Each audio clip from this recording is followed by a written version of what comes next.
Hello and welcome back to Lord of Heroes on Nyris Gaming. We have all of our new heroes in today. We're going to be going through the recruitment processes for a little bit and some details on things. So let's get into it. First things first, we're going to look at the whole Cessair situation, which is kind of weird. So you'll come in here, you'll get a little side story blurb involving Cessair. You'll get a reward each day you log in for some really wonderful things to have. Although it's a little weird because they've given no details on her as a character, but then they have things like a box that contains a random 6-star artifact for Cessair Light, or a chest that contains special accessories for Cessair. And then on the bottom here, upon recruiting Cessair Light, you can open any missed check-in rewards and episodes. And then up here, Cessair arrives in 6 days. So it sounds like she's going to be added, hopefully not only as a paid package, but if she's arriving in less than a week, why have there been no details as to what she is as far as a playable character at all? It's a bit strange, but let's hope that we're getting a 4th major character added just right after all these 3. Speaking of which, you can come over here to the Events tab to get to your 1,000 days contract, and you can see all the things that you will need to do to reduce the number of days until you are given Combat Model Mu. Actually, not Mu. It's Mu. I looked it up. So now I officially know. Combat Model Mu. Looking here at these, you will have Complete Normal difficulty, Complete Hard difficulty, Complete Extreme difficulty, Complete War of the Tyrants Book of Prophecy, Book of Strife, Recruit 60 heroes, Recruit 70 heroes, Recruit 80 heroes, Recruit 90 heroes, and Recruit 100 heroes. All of those I just listed will reduce your synchronizing time by 100 days each. Let's pop all of those, shall we? Okie dokie, that has brought me all the way down to 98 days instead of 1,000. What do we have here now? Conquer Obelisk floor 40. Same for floor 45 and floor 50. Those will all be 30 days each. Achieve an S++ raid score. This will also not be applied retroactively. This will be 30 days. Deal 20 million damage in the Silent Straits. This is not retroactive either. I just happened to pull this off on the Fire Silent Straits earlier today, so that was wonderful. Let's reduce that 30 days. Collect 10 accolades, which are the things on your profile that give you things to put on there, like stickers. 10 accolades will be 20 days. 20 accolades will be another 20 days. 30 accolades will be another 20 days. I am missing 1. 40 accolades, a lot. And 50 accolades, which is even more. Complete Glacier of Oblivion 5th floor, that'll be 30 days. 7th floor will be 50 days. 10th floor will be 70 days. And reach Vanguard 3 League in the Colosseum, which will be another 50 days. So unfortunately, I'm not quite finished. I have 28 days left with some tasks to do. Hopefully I'll be able to hit that 40th floor on the obelisk. That should do nicely. Now let's get into some summons. I don't have anywhere near as much as I had before because I burned up enough to guarantee Buryu last time, and I picked up an aptitude on Water Dragon Knight Helga, but that carried over 8 from previous featured summon banners. So let's do that. Now this is a little weird too because this is both Fire Aaron and Light Ian. They are both on the same banner. You have 66 days to do this. After the 90 summons, I'm already down to 82 from previous summons. You'll be guaranteed Fire Aaron. I don't actually know if there's any guarantee for Light Ian, which if there isn't, that's kind of annoying, honestly, if you're only able to guarantee Aaron. But let's see what we get. No heroes on the first 10. However, we do have 1 Ian relic here. This is his default. It will increase his health. No heroes on the second 10, and no relics for either of them either. No heroes after 30. However, we did get Aaron's Divine Relic, which is very cool. This will, upon attacking, have a 30% chance to gain an extra turn. More than 1 cannot be gained in a row. This will cap at 60% for an extra turn, which, if I remember correctly, all of her abilities are attacks. She has a 60% chance to gain an extra turn after doing anything once. That is kind of scary. Now that we've looked at all of that, let's look at what our new heroes do with their levels. Here is Fire Erin. Looks like quite the default trainee on her unascended. Here is that again. Her Ascension 1. And then what we know her for, her Ascension 2.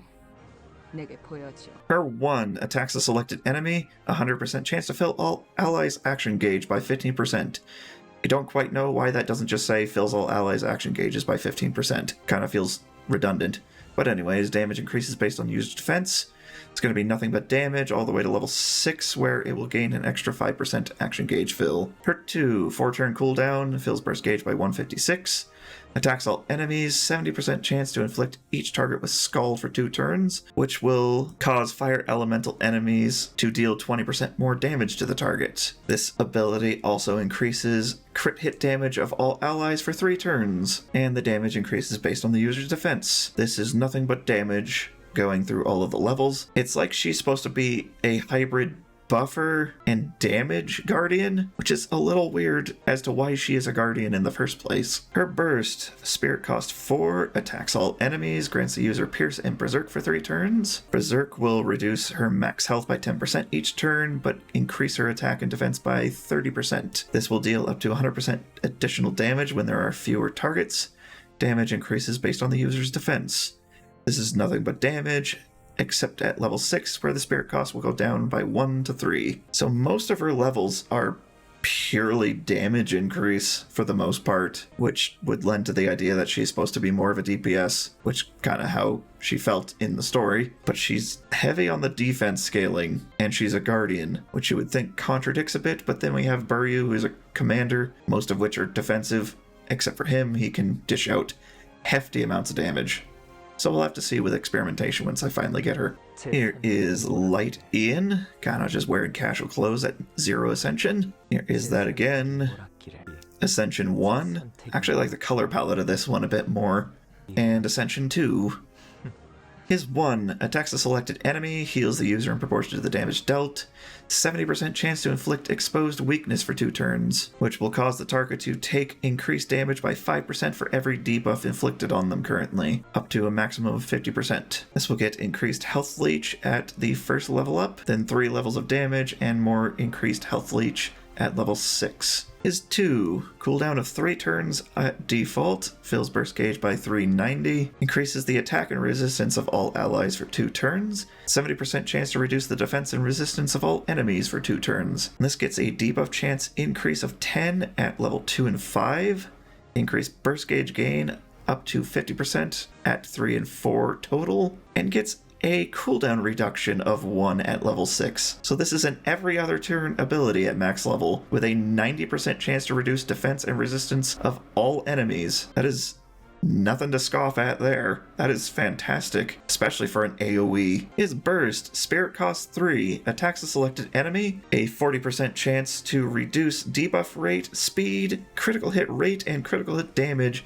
for 2 turns on the selected enemy, deals 10% more damage for every debuff on the target by default, gains damage for 3 levels, then debuff chance up by 10 up to 50, and then a spirit cost reduction of 1 at max rank. This is a 2 spirit cost burst. Always wonderful to see that. We will have to see just how much damage this can deal out with exposed weakness and this on top of it. A little bit uncertain as to whether it is 40% for each of these or altogether it's either all of these or none of these. Based on the wording, I'm going to guess all of these or none of these, unfortunately. But if you do land that 50% chance at level 5, just blam, there's 4 unique debuffs. And now we finally get to our new Light Cleric, Mew. She's a little weird in that there's a reason why they showed her Ascension 2 stats, and that's because she only comes at Ascension 2. There is no Unascended in Ascension 1. It's a little weird. That has never happened in the game before. It's also a little disappointing because she doesn't have 3 outfits, but it's wonderful because you don't have to spend any renown on her to ascend her, or runes.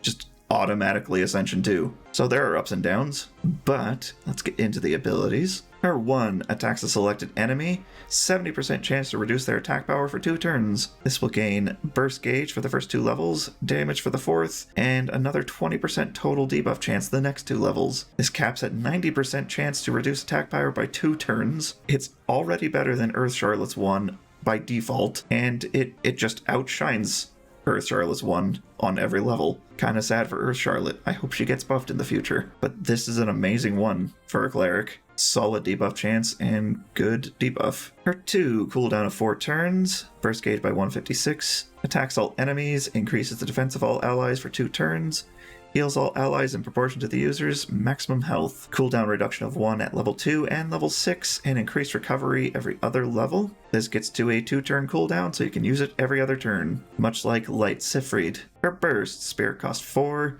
reduces all enemies' action gauges by 20%, revives all allies, heals all allies in proportion to the user's maximum health, grants all allies damage resistance for 2 turns. Really solid cleric burst, gains increased recovery for 4 levels, and then at max, reduces to a 3 spirit cost, down 1. Overall, really solid cleric, really good that she's free, really good to pick up when you can. Focus on completing the story difficulties and recruiting heroes to get that faster. And that is going to do it for Lord of Heroes on Nyris Gaming today.